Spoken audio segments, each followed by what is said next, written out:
High! আজকে অনেকদিন পর চলে এসেছি আবার একটা সুস্বাদু, হেলদি, ইজি রেসিপি নিয়ে।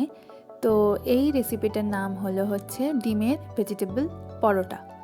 তো এটা দেখো, এটা বানানো খুব ইজি আর খুব হেলদি, সবাই খেতে পারে, বাচ্চা থেকে বুড়ো সবাই, আর খুব ইজি বানানো। তো আমাদের প্রথমে নিয়ে নিতে হবে আটা, যতটা তোমরা বানাবে ততটা পরিমাণ। তারপরে পেঁয়াজ কুচি, গাজর কুচি, লঙ্কা কুচি, ডিম, এছাড়াও আদার্স সবজি অ্যাড করা যায়। তারপরে নিয়ে নিলাম পরিমাণ মতো নুন আর হলুদ আর একটু চিলি ফ্লেক্স আর অরিগানো। চিলি ফ্লেক্স আর অরিগানোটা একদমই এটা অপশনাল, তোমরা চাইলে দিতেও পারো, চাইলে নাও দিতে পারো। এগুলো দিয়ে তোমরা করবে। তারপরে এটাকে একটু অল্প পরিমাণ মতো একটু জল দিয়ে এটাকে ভালো করে একটা কনসিস্টেন্সিতে একটুখানি আমরা ভালো করে মিক্স করে নেব প্রত্যেকটা জিনিস। তারপরে নিয়ে নেব কড়াইতে নিয়ে নেব হালকা তেল, অল্প একটু তেল নিয়ে তেলটা গরম হয়ে যাওয়ার পর এই ব্যাটারটাকে আমরা ভালো মতন একটা পরোটার আকারে গোল করে ভালো করে দিয়ে নেব।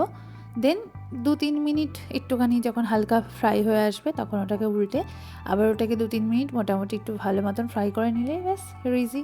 একদম ইজি, একদম খুব সহজ বানানো। তো এরকম করে দেখো, আমি দুটো বানিয়ে নিলাম, যেহেতু আমি আমার জন্য বানাচ্ছিলাম তো আমি দুটোই বানিয়েছিলাম।